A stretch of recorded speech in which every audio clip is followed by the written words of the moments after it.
Thank you so much. Our economics editor will life for Greeks and other Europeans may be looking bleak as they contemplate austere times ahead. But one country in particular has shown there's life after austerity, and that's Indonesia.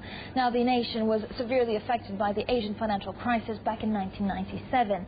That forced the IMF to bail it out, imposing fiscal responsibility at a cost of short-term political unrest.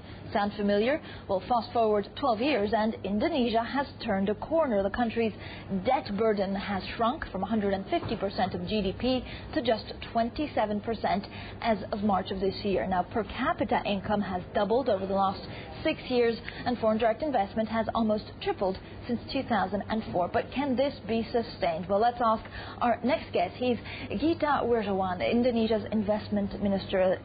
Minister, thank you so much for coming on the show. Now, it was interesting listening to our economics editor. Here in Europe, there's so much talk, of course, on imposing automatic sanctions, on the deficits that are ballooning.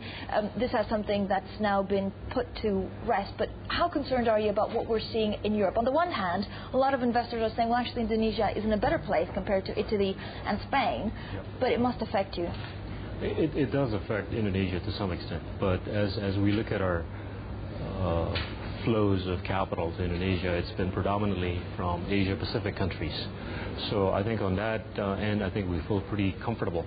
But we are still making efforts and taking a lot of steps to basically entice interest from the more developed markets, such as Europe and the United States.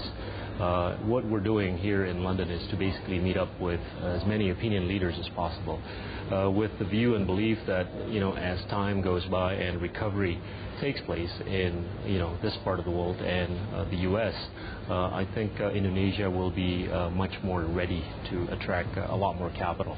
So we're really optimistic about, I think, making or enlarging the pie. But how exactly do you entice investors? Because, on the one hand, a lot of people are saying, yes, Indonesia is becoming stronger. Yeah. It certainly seems more healthy than some countries here. But at the same time, because of what, the so-called currency war, yeah, you may pay the price heavily.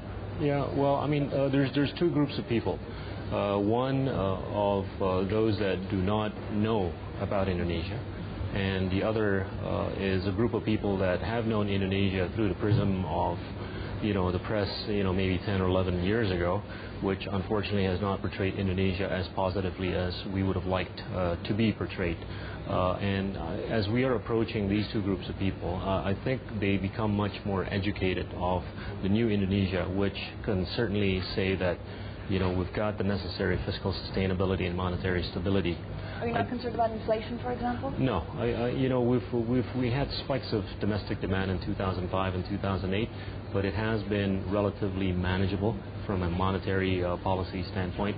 I think the real issue in terms of managing inflationary pressure is building connectivity in Indonesia, which would, I think, establish better logistical infrastructure so that cost of operations could further come down. How much foreign direct investment are you hoping to attract next year? This year we're looking at about 20 to 22 billion US as opposed to 13 billion last year. Next year we've got to certainly go up with a view of reaching about 50 to 60 billion in 2014. And this in what sectors? I mean, what sectors seem the most attractive and that can grow the most in your country? We've got a more competitive labor cost than countries like China and Vietnam, and we're seeing relocation of factories from China and Vietnam. I think we've got to focus on manufacturing of a lot of goods, but I think to get there, in terms of industrializing ourselves, we've got to get the infrastructure ready, and that's basically the building of roads and power generation capabilities. And have you been approached by Western companies or big U.S. companies? We have. Will you make a decision on who gets those contracts fairly soon? I think we'll make decisions pretty fairly in terms of who gets to come to Indonesia. I do believe with everything that we're doing, I think we'll be able to reach out to a larger universe of investors. All right, Minister Wirjawan, thank you so much and the best of luck. Well, coming up, we're back in the newsroom for an in-depth look at the stock market, plus high-speed trains take on short-haul flights.